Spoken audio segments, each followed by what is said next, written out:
Welcome to Module 1 of the unit on reading. I'm Gayatri Raman. I'm Shiba Victor. Together we shall guide you through this unit, which has 4 modules. Please download worksheet 1 and keep it ready. It's available along with the module script. It has both learning tasks and activities for you to practice what we learn in this module. Let's begin with 2 of my favorite quotes related to reading. Reading is to the mind what exercise is to the body. And the second one, the man who does not read good books has no advantage over the man who cannot read them. I can see why you like these 2 quotes. Many don't realize how language learning is a cognitive ability and do not consider including mental activities in their effort to become fluent and adept users of the language. While the ability to speak is important, I cannot emphasize enough of the impact on reading, not only for language development, but on the person as a whole. That is why I agree with Mark Twain that when we do not read good books, we remain unschooled, untaught, and even illiterate. I think the first thing to do is to simply ask ourselves, why do we read? Yes, we read for information, we read for enlightenment, we read for recreation and survival. These purposes are not really linear or isolated. Something that we read for recreation could prove to be extremely uplifting to help us through a difficult phase in our life. Exactly.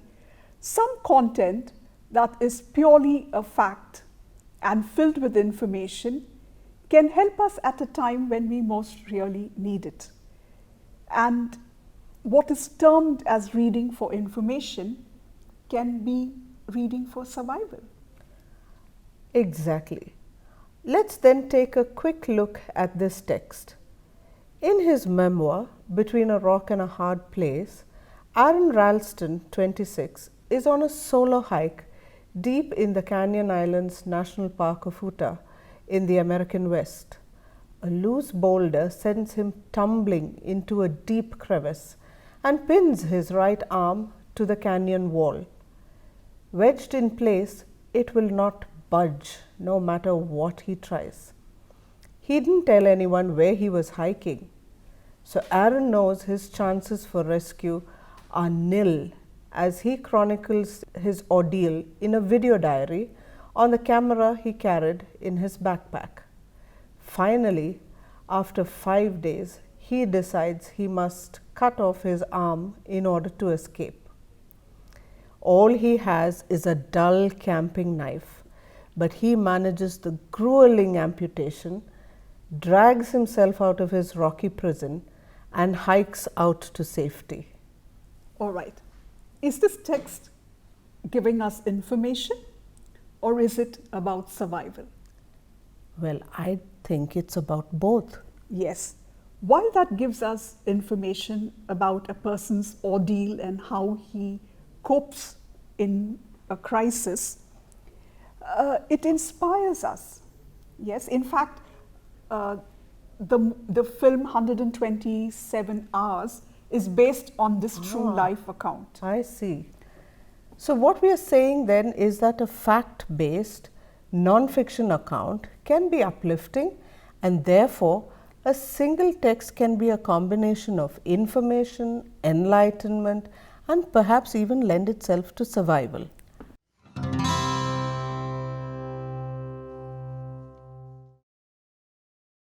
Let's then discuss the benefits of reading, because I'm told they are innumerable. But we can enumerate them. Reading is very, very good for you. Research says that reading improves brain connectivity. It helps you empathize with people, gain perspectives. It reduces stress. It helps you fight depression. It leads to a longer life and helps in cognition in so many ways. In addition to helping us improve as people, I believe, and this is what we are more concerned with in this unit, that reading has a tremendous impact on our language development. It increases vocabulary, leads to the mastery of structures, helps in language acquisition, improves early reading success, and for us as students, it increases our chances of long-term academic success. Now that we know the various purposes for which we read, complete task 1.1 and match the text with its purpose. Having done that, let's get back to basics. What do we read? We read a variety of texts, but they can be categorized under three main groups. Those that we read for information, such as newspapers, magazines, pamphlets. Those that we read for pleasure, like novels and short stories, poems or comics. And those that we read for survival, like recipes, notices, prescriptions. As we can see, there's so much content that we encounter in the printed medium. This content can be roughly categorized into 5. In other words, there are generally 4 or 5 types that we read. We begin with what you already are familiar with in Unit 1.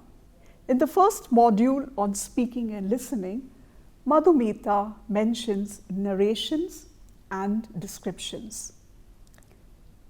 You are now going to read 2 different kinds of texts. In the first one, the writer provides us with an experience. What is the title? What do you think you are going to read about? The puppy. One day, I waited in vain for them to arrive. It was the first time in 3 months that the small family didn't pay me a visit. The same continued for 3 days, and I was slowly giving up hope of seeing them ever. On the 4th morning, as I went out for my morning walk, I sensed someone following me. It was not a good feeling. I started walking faster, but the soft footsteps behind me picked up pace too. It was a lonely bylane, which was a few kilometers away from my home. Suddenly, I could hear a familiar growl that came from a nearby bush. As I rushed towards the sound, I cried out in relief. It was one of the puppies, and she started barking at the stranger who was behind me. Fortunately, the man walked away and never looked back. Till today, I don't know if he was following me or was it just my imagination. But after the incident, that small little puppy became an inseparable part of my life. What kind of text was it? What did it talk about? It's a narrative text, as it tells us about a puppy and the protection it provided to the writer. It speaks of an event, it tells us a story. And a very cute one at that. So here's a quick tip. Always note titles, subtitles, and subheadings. It prepares us to read attentively and for what is to come in the text. After reading the narrative account, do take a look at the text on Coorg. What kind of text is it and what is it trying to do? Coorg is a landlocked district in the state of Karnataka, officially known as Kodagu. The district is spread over an area of 4,102 square kilometers. Area-wise, Coorg is bigger than Goa. Most of the area in Coorg is hilly and covered with forests and plantations. Coffee plantations being the most visible part of Coorg. Only Kushalnagar town and the area around it is in the plains. The rest of Coorg is mountainous with hills and valleys crisscrossing the landscape. Coorg has an average elevation of around 3,000 to 5,000 feet above sea level. It is rich in biodiversity and is a fragile ecosystem. How different is this text from the puppy text? Is there an event or an experience? I don't think so. I think it's a descriptive text. So we've looked at two texts, and as you can see, in a narrative, there is a story or a tale, an account of a series of related events or experience. That could be non-fictional or fictional. A descriptive statement, as in the Coorg text, is a piece of writing that tells what something or someone is like. Now, dear students, you are going to read a few more texts, but these are different from the ones you read earlier. Read this text on the camera.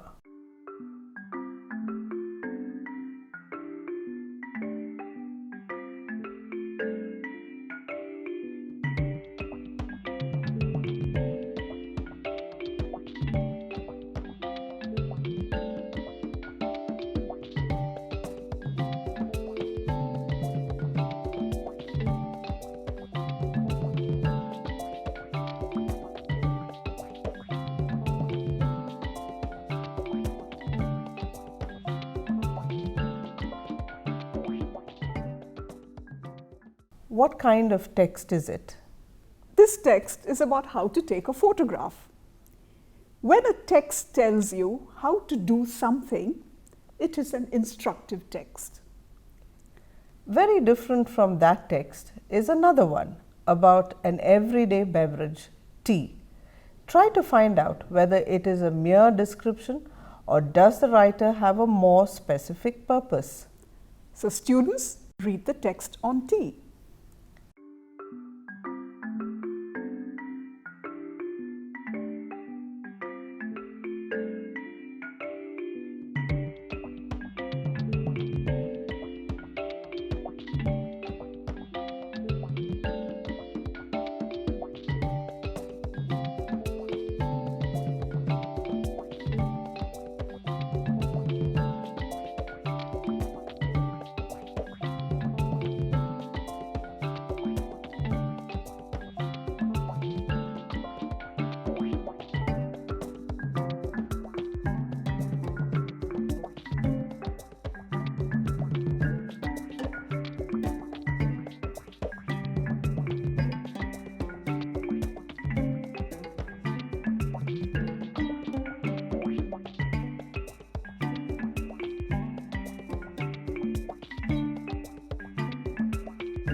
What does the writer want you to believe?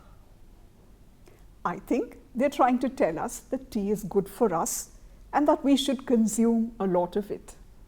When a text like this wants the reader or you to do something, it is a persuasive text. It gives you reasons or persuades or convinces you.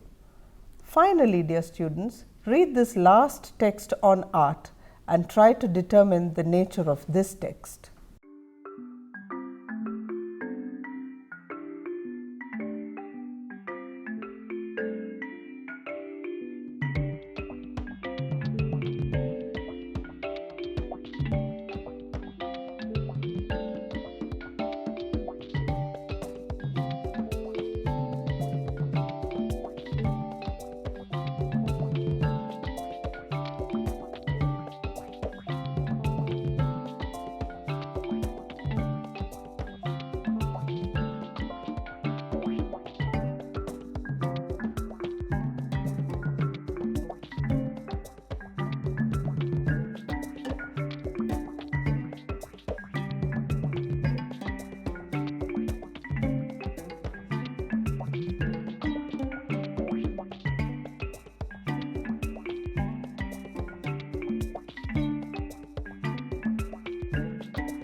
This is neither a story nor does it persuade you. So, students, what does it do? It just tells you about African art, and therefore it is an informative text. So, let us quickly summarize. We have a variety of texts, descriptive texts that tell us about characters, events, or places, A narrative text that tells us a story, instructive texts that give us directions or how to do something, a persuasive text that convinces you about something, and finally, informative texts that give us information. Now, go to the worksheet 1, task 1.2, where you've been given different texts. Students, you've been given guidelines. Now, try to name the text types and their purposes. Now that we are acquainted with the text types, it is necessary to understand how we read and negotiate meaning. While not getting into too much of theory, what is to be noted is that there are different ways in which we read. Now, when you talk about ways of reading, you mean the time spent on each text Yes, and the attention you pay to a given text. precisely. We do not read every text in the same way. The text type and the reason and the purpose determine the way we read. Yes, I think when I read a novel leisurely, I read to understand the plot, I try to understand the characters and gain perspectives. When I read the directions on a bottle of face cream, for example, I read it quickly to find out how it is to be used. Do I have to apply it directly? Should I wet my face? Do I need to lather it? And then apply it. So I read it slightly differently. When I look at train fares or an air route, I quickly look for the easiest route and, of course, the most economic fare. Definitely. So this means that we keep altering our speed and the intensity with which we read. Yes. So we read quickly to get the gist of a text. Or skimming, as it is called. We read to locate specific information from a large volume of information. That is scanning, if I'm correct. Yes. And we read carefully and intensely. We read information that is not specifically stated. So these are the different ways in which we read. In other words, a good reader is one who reads different kinds of texts, each in a different way, depending on the purpose. Yes, actually, I like this definition of reading. If we say that a student is good at comprehension, we mean that they can read accurately and efficiently so as to get the maximum information from a text with minimum of misunderstanding. There is a more expansive list. A good reader is one who reads explicitly stated information and understands it. Someone who understands information when it is not explicitly stated, deduces the meaning and use of unfamiliar lexical items or words, and understands relations within the sentence. A good reader also can identify the main point or important information in a piece of text. A good reader can separate the main point from an example or illustration.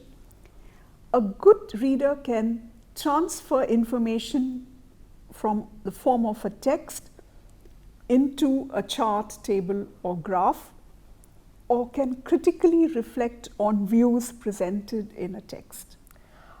I'm sure our students would be delighted to know that we'll be dealing with all of these in the modules to come. But for now, we've reached the end of module 1. In this module, we've learned about how to read and why we read. We've learned about the importance of reading. We've also learned about different kinds of texts and the different ways in which we read, or as we know it, the sub-skills of reading. Yes. So, dear students, do complete all the tasks in your worksheet.